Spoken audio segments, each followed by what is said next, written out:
That's for the blooper reel. Nah, that's okay. That's okay. One Hello, my day, name is. one day we might have to do just a blooper reel of stuff. I think it'd be so funny. I really do.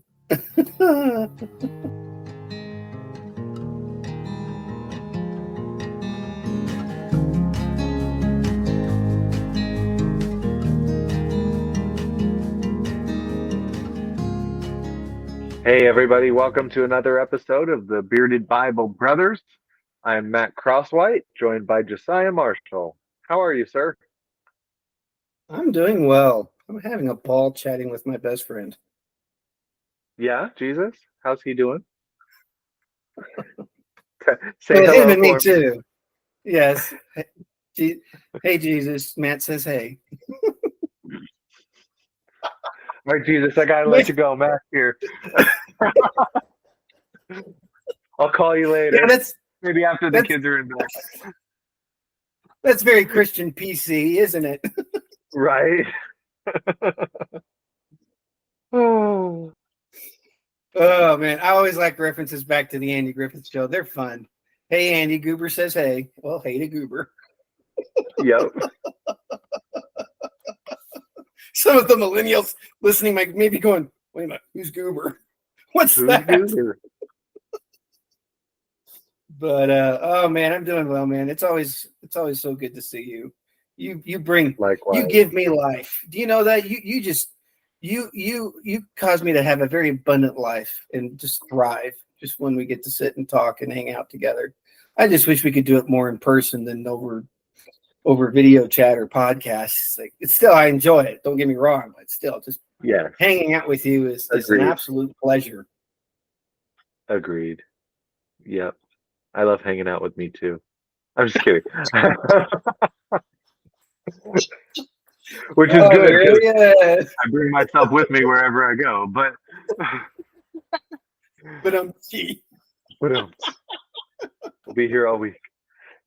Over here, take your waiters and waitresses. Yes, it is unfortunate that we live so far apart, but we do have the podcast, and we live in a time where technology makes this feasible, and I am grateful. Oh, that's a segue.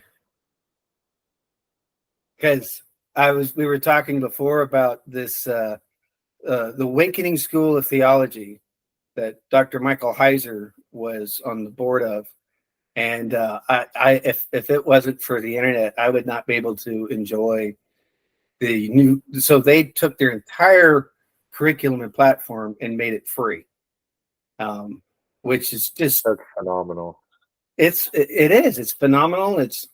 I really appreciate the fact that Michael's heart is being married. He found a group of people that were like-minded and like-hearted in getting the gospel and getting Bible training out there for people who want it and need it for no cost. Now, granted, somebody's still floating the bill, and the fact that they got that money coming in is just it's a miracle for people who right now where money's tight, but yet they want to understand their Bible better. And so we were talking before the podcast started about the school and how I've started one of their certificates, and Michael is teaching his class on the unseen realm. And the way that the modules are set up, there's an introduction to that module, then there's reading beforehand, material to get familiar with, and then there's a video lecture of about an hour long, then there's a quiz, but then there's also a discussion post, which is quite common, I found. So you've done some online schooling, yes? I got my whole master's degree online. That's right. I made 3 trips out to Virginia because they don't want to hand you a counseling degree without ever having shaken your hand and seen you in person. But yes, most of the rest of the degree was all online. Yeah. And so then would you agree with me that it seems that discussion boards are very much an integral part of online learning? Yes. Yes. And I can't think of a single class where it wasn't mandatory that you either that you post a something in the discussion board every week and respond to 2 others. So usually Yes. it was the post was due Yes. Wednesday or Thursday, and your response to others was due Sunday night, so that it gave time for everybody to post and for there to be something to respond to. Exactly. Absolutely. And so they've got this feature now. It's not, I'm not getting credits for this. Sure. You don't get credit for free stuff, right? But still, I want to be involved in this, and I appreciate the challenge that it offers. And so the topic was circumcision, and specifically, a good lightweight entry level topic. That's excellent, right? And so the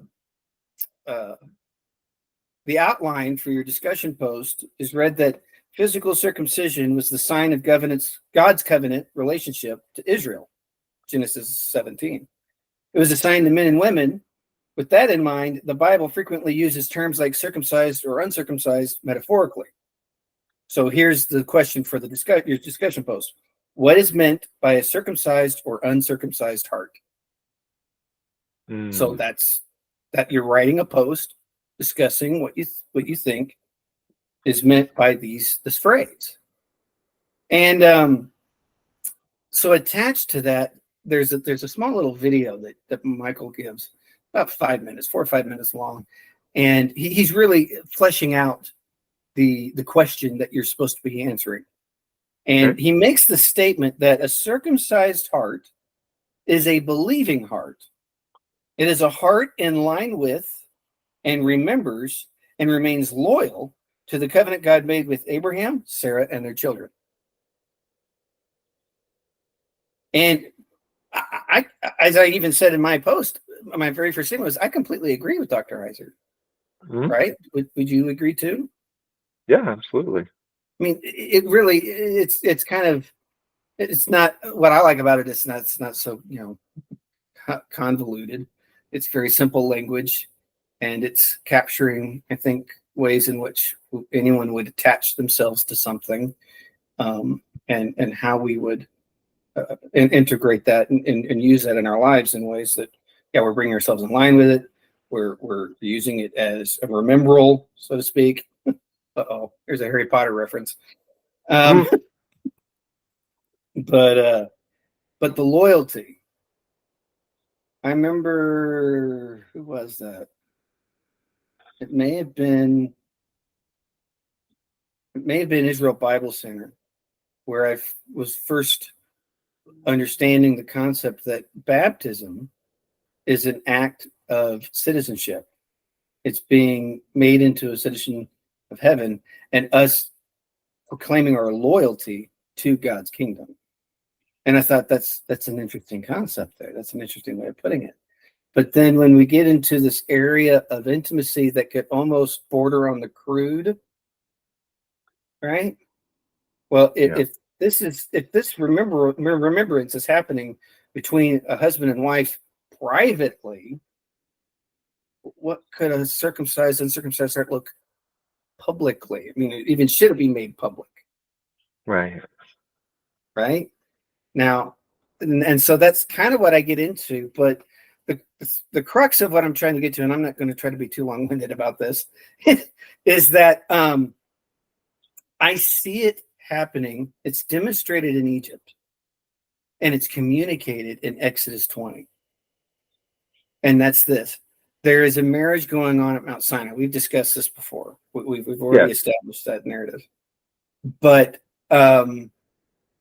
if there's a marriage going on, and if, say, the Israel earthly marriage is kind of symbolically metaphorical to God's and Israel's marriage, then maybe then a circumcised heart serves as the same thing as this remembrance in this area of loyalty, and that it incorporates then an element of not just intimacy, but what do parents naturally do? They have offspring. And the idea of actively participating with God in making another circumcised heart was really quite fascinating to think about, especially from that marital level. You know what I mean? Yeah, I think I'm tracking with what you're saying. Because just to recap real fast, Aseret Hadabrot is the Jewish title of what we know as the Ten Commandments, but The Hebrew title. The Hebrew title. Commandment, though, the word commandment, which the Hebrew word for that is mitzvot, is not in Exodus 20 at all. But yet the word debar is. The word debar is in there, and the word debar actually means word. But hadabrot means words of or from the heart. And so here's God putting his heart on display, right? We talked about that once before with our Decalogue series. Yep. And so with that being the case here, there's this marriage taking place. We're coming together with God in a heart level. Again, we don't have to go into the crude level of going, oh, there's something sexual about all this. There's not. There really isn't. But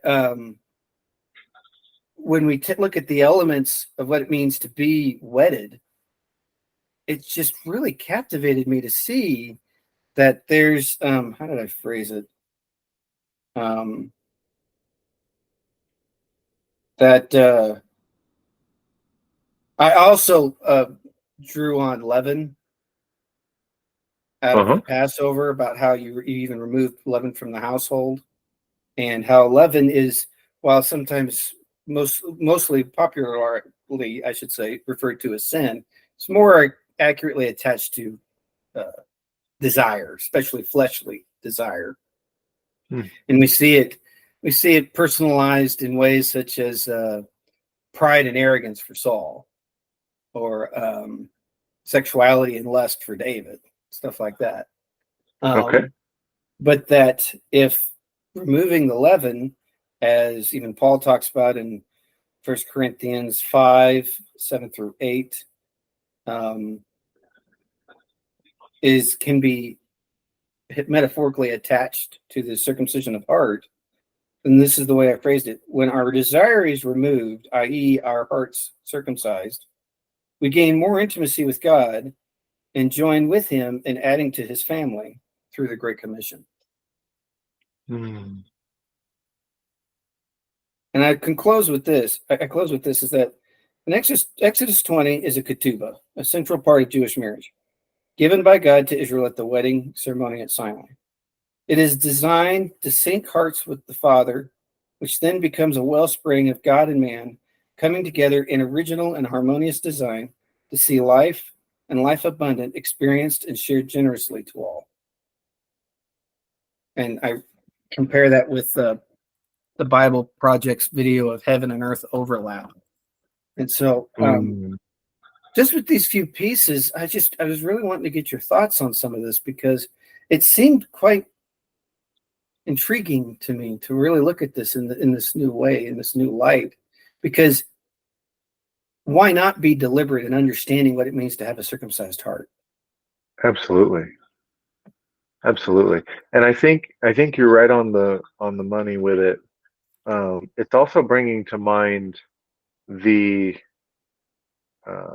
time when Levi and Simeon, a foreigner took one of their sisters and wanted to marry her, took her forcibly against her will, raped her, and then wanted to marry her. And so Levi and Simeon said, well, before anyone in our household can intermarry with you guys, all of your males have to be circumcised. And so when they went to do that and everybody's in recovery mode, the two of them kill all the men. Yeah. So that comes to mind because we're talking about circumcision and marriage and who's allowed to marry who. Right. And circumcision really matters in a family identifying context and in the marriage context, because Mm. on a typical evening when you're sitting around the fire as a Bedouin household, a nomadic tent dwelling, wealthy, because you've got lots of sheep and so many that you and your nephew Lot can't cohabitate the same pasture land because you have so many shepherds and sheep. But that's Right. still the fairly nomadic lifestyle that they led. But Yep. you're not sitting around the campfire with your genitalia hanging out for the world to see. Circumcision is No not kidding. seen or known until it needs to be brought up, either because Mhm. in a semi-religious context of we belong to this God Yahweh, and also the context of what family you belong to, and we can't marry with you guys because you're not followers of Right. Yahweh, you're not under this Right. covenant, and if you want to become so, you have to do this physical thing, Right. which is Right. And circumcision. then you've also got situations such as Abraham's servant. Now the English version says he grabs his thigh. In reality, he's reaching under Right. and grabbing something else, and Yeah, it's when not meant to Eliezer be. is promising to go and get a son for Yes, a Israel. I mean daughter-in-law, excuse Isaac. me. Yeah. Yeah, for Isaac. Yeah, and so this is a very, yeah, from a business point of view, you could see it being very contractual, but from a relational point of view, this is a very deep, intimate activity Yes. that um, would, I want to use the word borderline, but I'm not sure how I would say it was almost borderline on the part of just almost physical intimacy, but it's a different type of intimacy. As again, I don't want this to go crude by Of any course. stretch of the imagination, and it could easily be taken that way. But the idea that sharing desires with one another is intimate, I think, is lost a lot in currently recent cultural activities. Yeah. We don't fully appreciate what we're doing when we're sharing our heart with people. Now, I'm going to quote a questionable source. I Kissed Dating Goodbye by Joshua Harris. It's recently become not a very popular book in Christendom, but in the book, he gives an example of a dream he had where he's standing at the altar and he's giving his vows. And as he's saying his vows, girls and women get up out of the congregation, the audience, and comes and stand next to him. And he said he realized that it was to each of these girls that he'd given a portion of his heart away. Mm. And just even understanding that in kind of a wedded context, I think becomes even more prolific when we realize that when we start giving parts of our hearts away to various different people or things or activities, behaviors, what is left for God? And Mm. then the idea of cutting away becomes all the more symbolic in saying, no, I am removing this part. Whatever, it's almost, now correct me if I'm wrong, but it's almost as if saying, I'm cutting this part away. You have whatever's left. It's all yours. I don't want to give you this portion of my heart that will not, that is tainted, that is I'm trying to think of some words here, contaminated. You understand what I'm trying to say? Yes.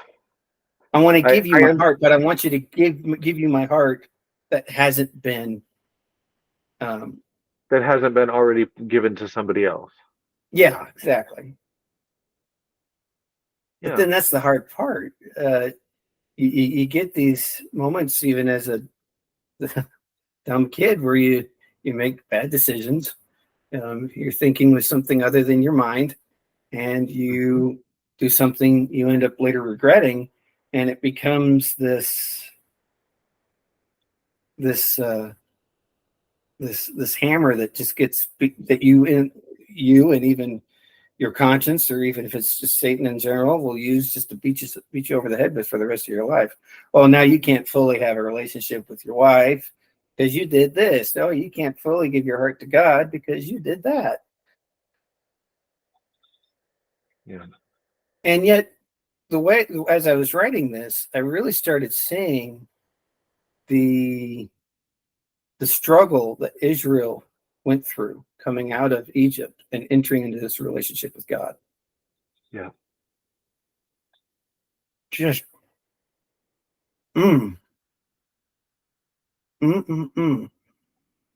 And while this could be historical narrative, it has a very personal narrative attached to it.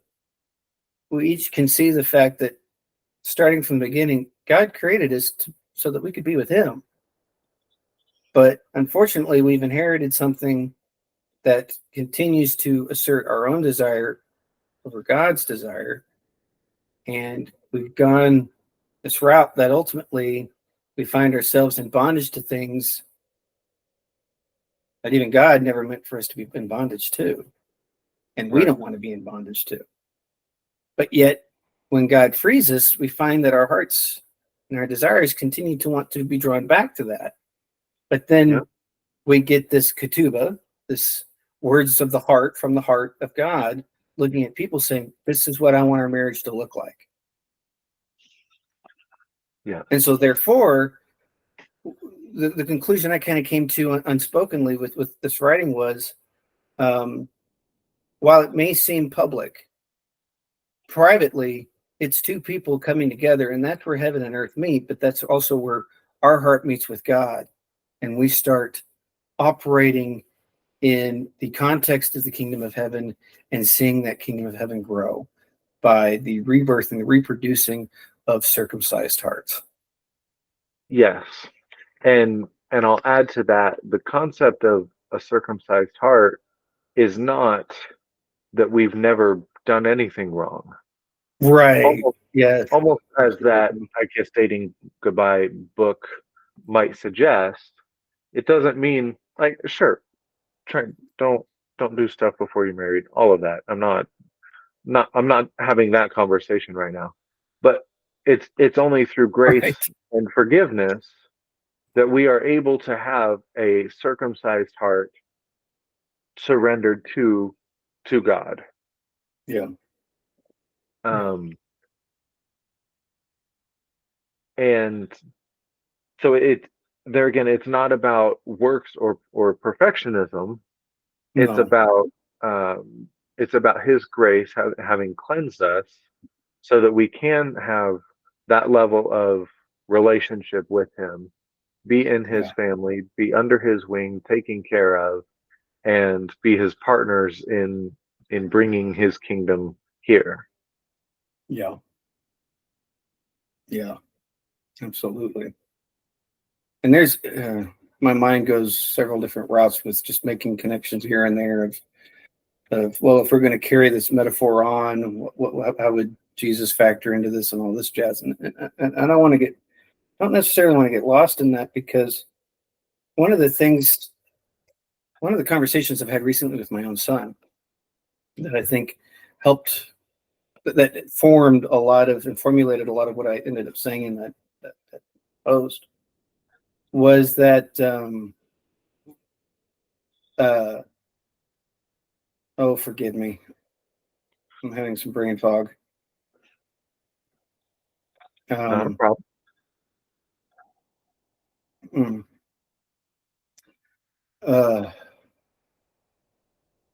Oh, Father, what were you putting in my head? Oh man, it completely slipped away. It's completely slipped away. But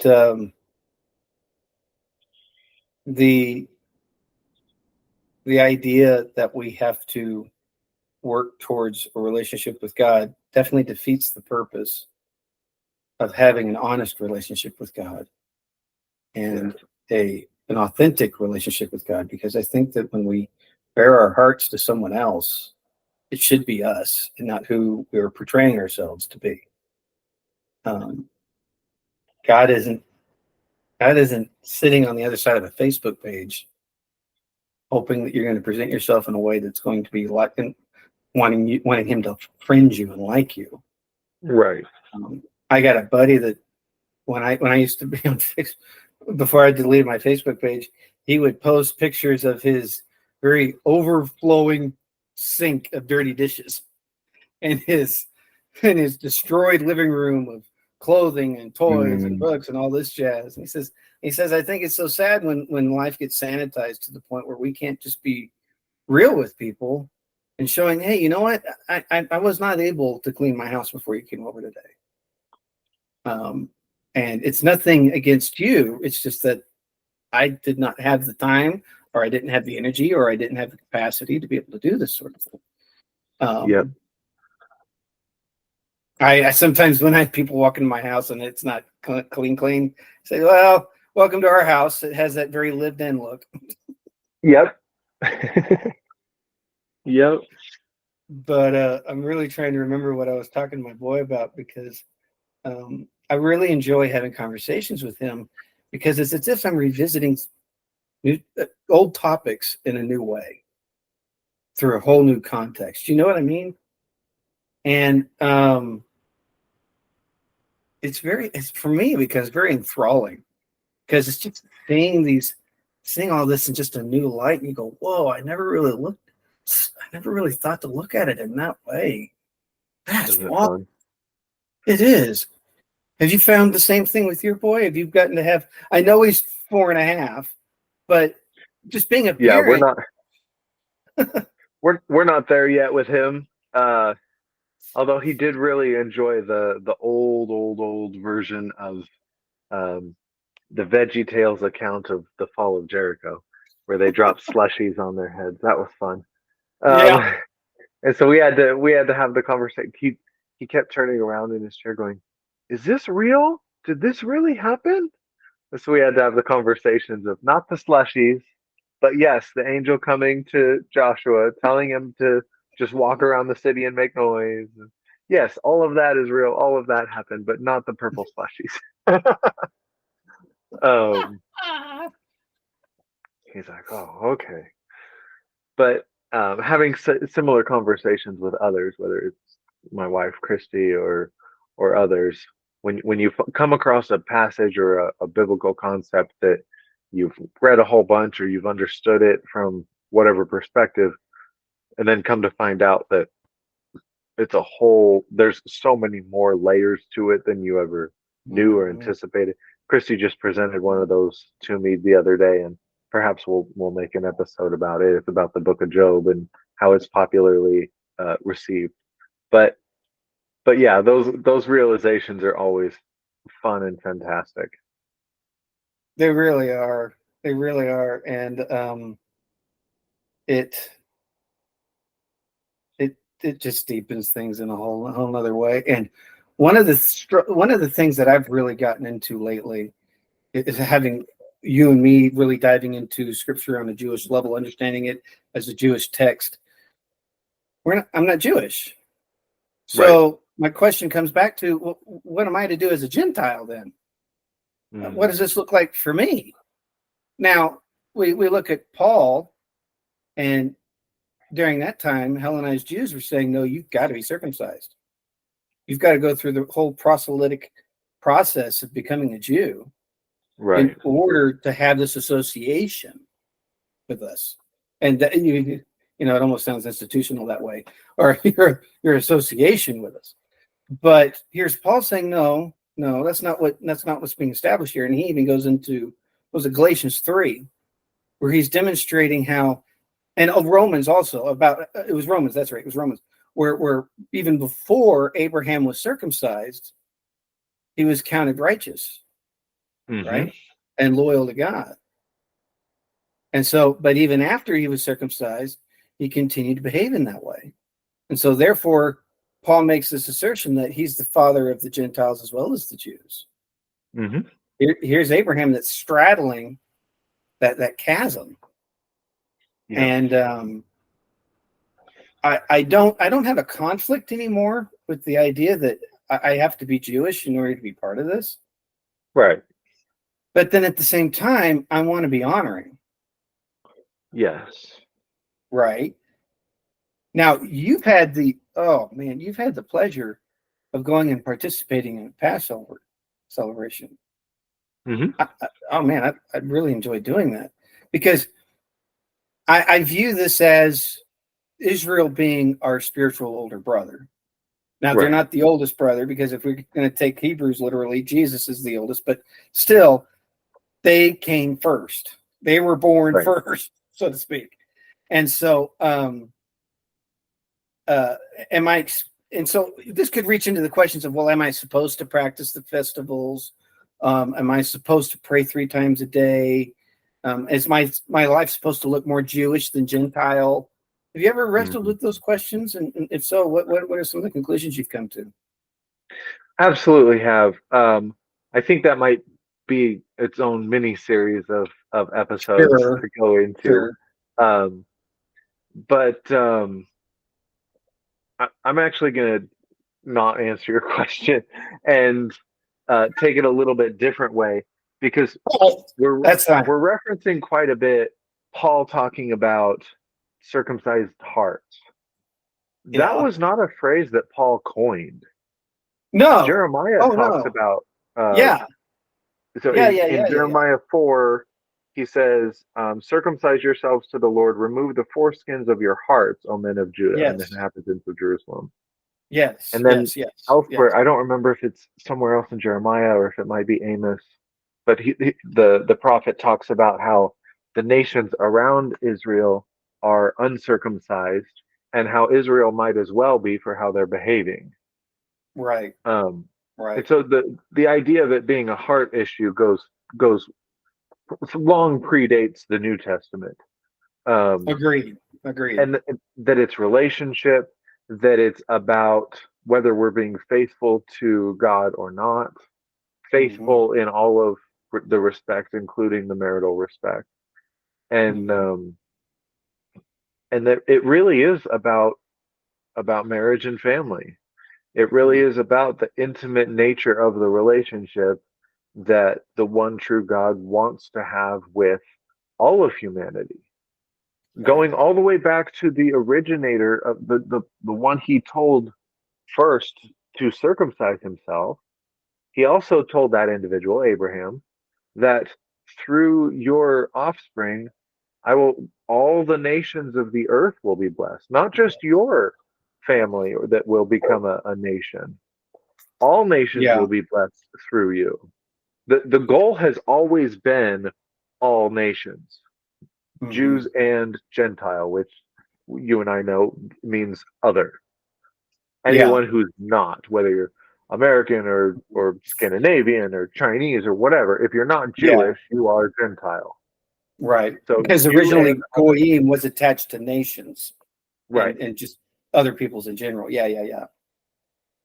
So that's been the goal from the very, very beginning. And it's not like that came later. It would change some things, at least in my mind. It would change some things if, say, Abraham had been told to circumcise himself for the covenant, but the idea of regathering and recapturing the nations for God came later through David or Moses or somebody else. But the fact that it came through the same person at roughly the same period in his life is highly significant. Yeah. Oh, yeah. And like you say, he was the first Hebrew, but what was he before he was a Hebrew? He was a Chaldean. Yeah. He was in Ur of the Chaldeans. God told him, go that way. I'll place him on top. Right. And his daddy was the idol maker, right? Yep. Terah was, he made idols. Yep. So, boy, talk about a legacy. Oof. Right? Yes. Breaking generational curses right there. I'm going to follow the one true God who told me to leave everything which is cultural absurdity, and trust in him, the one unseen God, because there's no graven image of him. But I'm going to listen to him and follow him. Exactly. And thinking of what we've been talking about here, I would imagine Terah wasn't just making one specific idol. He was making all different types of idols. Yeah. And it's interesting that even if we're going to continue this metaphorical picture, allegorical picture in a way, is that when Moses separates himself from his daddy, because originally Terah moves, not Abraham, Terah moves away. And then ultimately Abraham has to separate himself from his dad. It's almost as he's going through a circumcision right there of sorts. I'm cutting away a part of this heart where I'm attached to this part of my life and I can't leave it. I can't walk away from it. And here's God challenging, no, cut that out. Cut that part of your heart out. Come follow me. Are you willing to love me more than Terah? And that can dip into what Jesus was talking about. Now we've seen in some English translations that Jesus uses the word hate. You're going to hate, but really what's being said there, are you going to love God more than you love your daddy? Are you going to, and it just, and not only just your daddy, but even for a spouse, are you going to love God more than your spouse? Are you going to love God more than your kids? And it's really putting God in a very specific place in your hearts, which is what the whole Decalogue, the whole Aseret HaDebrot starts with. I am the Lord your God who brought you out. Yep. Have no other gods before me. So he has that prominent place in your life. Now, one other conversation I've had with my son, and I think this is what I was trying to gather before, was that people have this fear that when they go after God, they have to give up who they think they are. Well, God's going to call me to the deepest parts of Africa. I don't know the language. I don't have a desire to go there. God operates within our desires as they meet with his desires. But when it comes to the fleshly desires, there's different desires we can be talking about here, right? Sure. Right. Now, God was capitalizing with Abram. Remember, his first name was Abram, father. And God's building on Abram's name and meaning to say Abraham, father of many. I was on staff at a church one time, and we were talking about changing the name, and I just put out just a simple feeler idea of just saying, well, are we building on something or is something new happening? Because with Abram, God's building on something that's already there. With Jacob, something entirely new is taking place. Yes. Jacob to Israel, right? And so I told my son, why should we fear to follow God in thinking that he's going to cause us to do something we don't have an interest of doing, when in fact, he's created us to be who we are so that he can work with us to do what he wants to do with us. Yes. Not that we don't need refining and work. Exactly. But challenge. Yeah. And challenge. Yeah, we need all of that. But he also gives us interests and curiosities and personalities. So partly to make us unique and partly so that he can use that to build us to be who he wants us to be. Exactly. And I Ted Decker comes to mind. Ted Decker was born and raised in Africa. Or was he actually born there? I know he was raised there. His parents were missionaries. They were. I don't even remember if it was Africa. I thought it was somewhere more. I could be wrong. But yeah, you're right. I think it is something more kid. But yet here he is with the storytelling ability, and here's God capitalizing on it. He's really saying, let's bring this into fruition. And we see what Ted Decker's producing. And it's amazing how it's taking sincerity and truth and bringing it to light in some illuminating ways. Just bringing up to mind 1 Corinthians 5:7-8. So it's that leavening process the more we attach ourselves to God, the more other things fall out. But he replaces it with good. He replaces it with things that's going to bring us more into these giftings that he's given us to use, not just in our relationship with him, but in our relationship with others. Absolutely. For example, and that. Oh, go ahead. What I was going to say is that when it comes to evangelism, when I was growing up in the church, we had a very specific way of this is what evangelism is. And then when I remember at one time I was sitting out in the lobby talking with this person and at church, and the service was going. And they said, I think I've even mentioned this in a previous podcast, where they come up to me and says, you need to be in there. I said, no, I'm right where I need to be right now. And I thought that odd. I'm not doing it the way evangelism looks like, right? But then I realized one of the ways I would do this with people, I had a buddy, he was LDS, we'd go to movies. And after the movie, we'd talk about the movie. And I would bring up metaphorical and allegorical observations of the movie in context with my relationship with God. And it created a whole new way of not only seeing, but really presenting and understanding my relationship with God.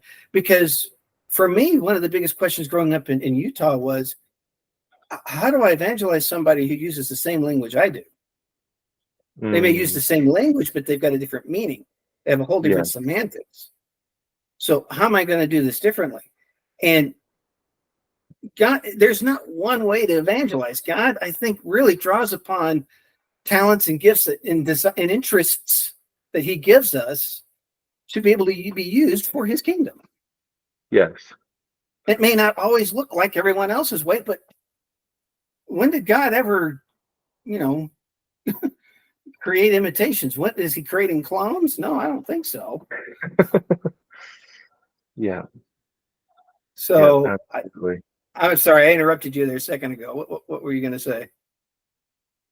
With regard to when God refines us and asks us to give something up, he replaces it with something even better. Yes. When I'm counseling people with addiction, for anybody who's newer to the podcast, I'm a counselor, and so when I'm professional counselor, I'm going to throw that out there. He's got a master's degree and everything. This guy is amazing. He's got a God-given gift. Sorry, go ahead.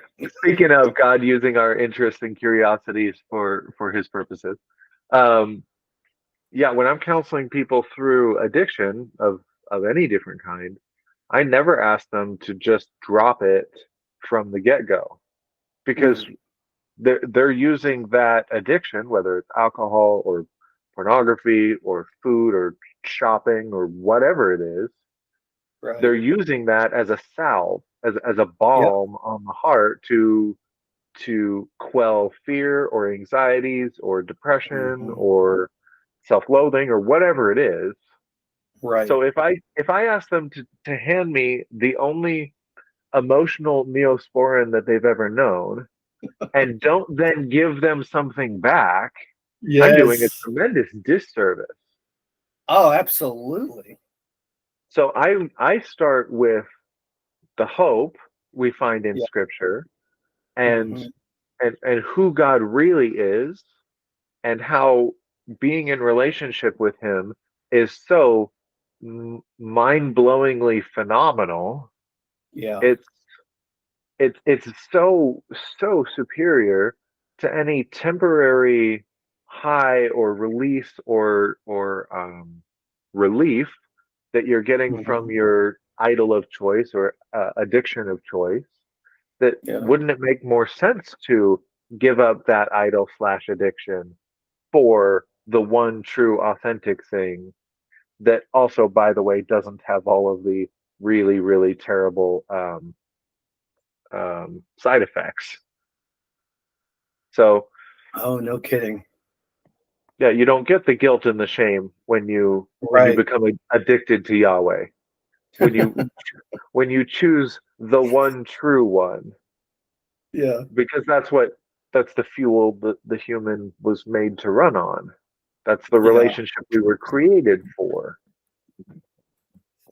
So I'm totally mixing metaphors here, but no, but it works beautifully. It works beautifully. And the funny thing is that it reminds me of a song done by, he's since passed away due to cancer, but Carmen was, he had a long career in music, and he wrote a song entitled he sings it in partnership with DC Talk, very young DC Talk, and they even did a music video of it, like the weird nerdy geeky Christian living in a bubble that I was growing up, learning the dance routine in the music video was a highlight of my childhood.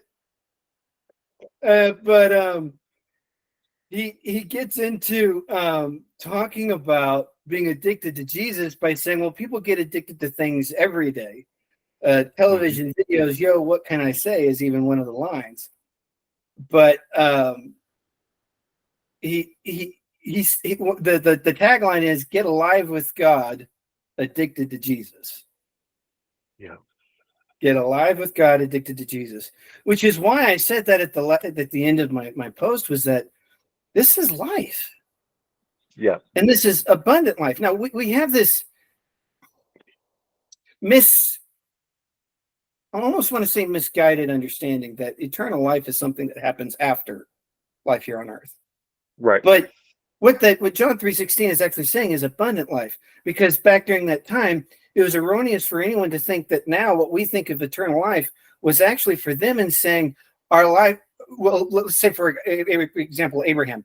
Abraham was so sad that he had no child, because eternal life for a person at his time of the world was that his name would be carried on through generations. It's his legacy. And that was the understanding of, quote, eternal life. But then we have this concept of abundant life, especially with what Jesus is trying to expound upon in John 3:16. God so loved the world that he gave his only begotten Son, whoever believes in him will have abundant life. He's talking about here and now. It's not something we have to wait for. I remember growing up, I was raised in the North Baptist Convention, and sadly, I would try to ask questions, and I'd be told, no, you don't ask those questions. It's like, okay, fine. But at the same time, it was just ingrained in me of going, no, this is something you get to look forward to. This isn't something I have to do now. And for me, not to put anything bad on them, but it created in me a sense of hopelessness, a loneliness too, especially. I mean, I've got to wait for this. I can't enjoy it now, because it sounds like something that would really benefit my breaking heart right now. Right. You know, my persecuted and broken heart. Yep. I've had Christian clients who were struggling with severe depression and suicidal ideation that have brought that up. And this life is terrible. This life is painful. I've got nothing but fear and anxiety and pain and grief and loss. If heaven is as good as this book says it is, why not commit suicide and go there? Which is a very logical question if it's something that only happens after we leave this life. Right. And so the question then is, well, what does this look like? What is this abundant life you speak of? And I think that we can really see it outlined very well in Deuteronomy.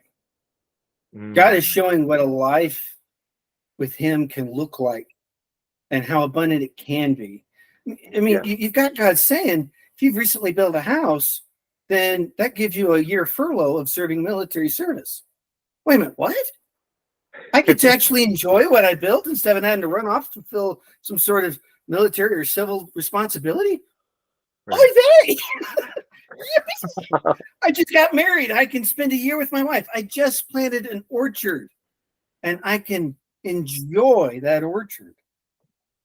David Foreman with Aleph Beta has an amazing video of breaking down this, what would seem to be a very long-winded, convoluted Set of sermon laws. laws that Moses gives to the Israelites into biteable sizes, right? And he portions it out to be able to see life as God would see it in Israel, and how it would be so abundant, so fruitful, so joyful, so happy. And that's what grieved my heart when I realized, wait a minute, what have I missed so much, having not been given the focus of starting at the beginning of the book and being so focused on the latter half of the book. And that's what's ingrained in me, this desire to even the latter emphasize quarter of the book. Latter quarter of the book, correct. Because 3/4 of the book often get neglected in evangelicalism. Correct. We don't understand how can this be relevant to us. Right. We teach them on flannel graphs to the children, or VeggieTales or whatever, as morals, and then we spend our whole adult life in the New Testament of the book, well, the last quarter of the book, without any of the context or understanding that last one is built upon. Well said. Absolutely. I don't want to start in Return of the King and having not read. I just spoke to your heart. Yes, you did. Oh, that's my love language, Lord of the Rings. Yes. Yeah, I don't want to start in Return of the King. I want to start at Lord of the Rings, at the Fellowship of the Ring. And really get that just put it in my mind, the moment when Aragorn turns to the army and says, "For Frodo," and then they go off to, like, if you start there, you're like, who's Frodo? What are we doing this for him for? What is this really special person?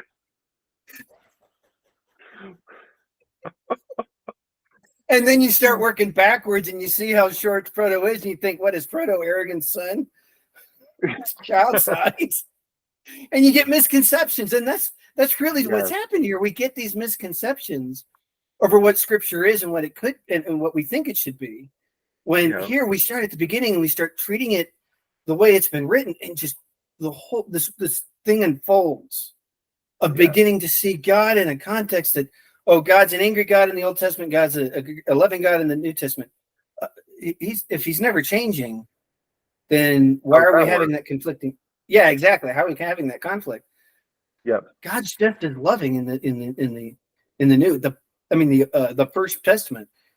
Good grief, the patience he had with the Israelites. Here he is. He's given his heart to them.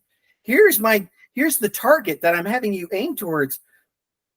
I think we talked about it in the previous episode where we're talking about, or did we? Actually, that's a conversation we had during the summer about how my son asked me, so Dad, if sin is missing the mark, then what's the mark? What are we aiming towards? Oh yeah, we talked about our new Ten Commandment series.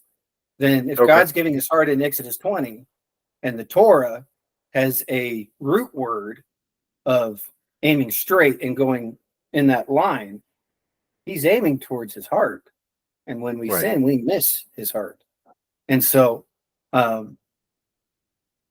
his patience throughout the First Testament is just even to the point in Jeremiah 3 when he's telling Jeremiah, God's speaking to Jeremiah and says how adulterous the northern kingdom of Israel had been. He even says, I waited for her and I was hoping she would just get it out of her system, like it was a youthful series of bad decisions, and I waited for her to come back and she never did. Wow, that is deeply intimate and patient and profound. Especially when you have forgive me, all the information clunking around in our heads, the prophet marrying Homer and Hosea, thank you. Yes, was kept wanting to say Habakkuk. I was like, I don't think that's right. It's a name for it, I think. Hosea, yeah. So even in that is just this metaphor of this is where our relationship is with. Yeah. And even how God would use that in the way it would completely obliterate the idea you have of God and his idea of what marriage should be. So I could imagine my younger self going, as a very conservative, very bubbleized Christian, and saying, whoa, God would never do that. That doesn't make any sense. There's a reason we should, quote, unhitch the First Testament from the Old Testament from the New Testament, right? So it just brings to life more of what God's actually talking about, especially if we, with our own predisposed, pre-programmed perception, can begin to allow ourselves to even consider the fact that the way I'm seeing this may not completely accurate, which can be a scary place to be, right? Because we could even say that about Abraham. Is this completely accurate? Is this God really calling me to leave my daddy and go with him? I don't really even know this God. But he takes that step of faith. What did God have to do in order to at least elicit that much faith of Abraham to do what he did and step out? It's just whoa. And then that would be a great conversation for another podcast. How did God initiate that relationship with Abram such that he was willing to do that? Yeah, because when we looked at the word Hebrew crossed over, we almost see this birthing process taking place. He's crossing over from one life to a new life. And Israel, pre-Israel, becomes the wilderness for Abraham. I'm wandering around and I'm learning about God. Because even then we have a misconception about what wilderness is, right? We think, oh, this is this arid place, it's desert, nothing's life there, nothing's there. But then it's a place where God gives so much, right? And we learn so much about who he is and what a relationship with him can really look like, especially when we have that abundance. Yes. Right? Let's establish it now when we have nothing, so that when we walk into something, because they walked in, they conquered the land, and they had houses. They had vineyards. They didn't have to work to do this. And here's God providing it. It's like, oh, wow, okay, God, yes, I definitely want to praise you and thank you. And God's given this, what was it in Exodus 23, maybe, of you better party. Right? So, there's so much more of this just illuminates life and just brings it into a fuller understanding. And I want to just say for the record, I'm so thankful for Awakening School of Theology for doing what they've done and opening up their platform the way they did. I know it's a big step of faith, not knowing if even all their bills are going to get covered. But for me, it's already challenging me in ways of and looking at and thinking of things that I hadn't thought of before. And so I'm very thankful for that. And get to have a conversation like this with you. Likewise. And with that, we should probably wrap up our episode. We are so grateful to be back doing this. Thank you all for your patience with us. Taking the summer as we had some medical stuff and some family travel stuff, and we're glad to be back. Glad to be doing this again. So join us again next week. If you have thoughts, other topics you'd like us to discuss or questions, you can email us at beardedbiblebrothers@gmail.com. And otherwise, we'll see you on the next episode.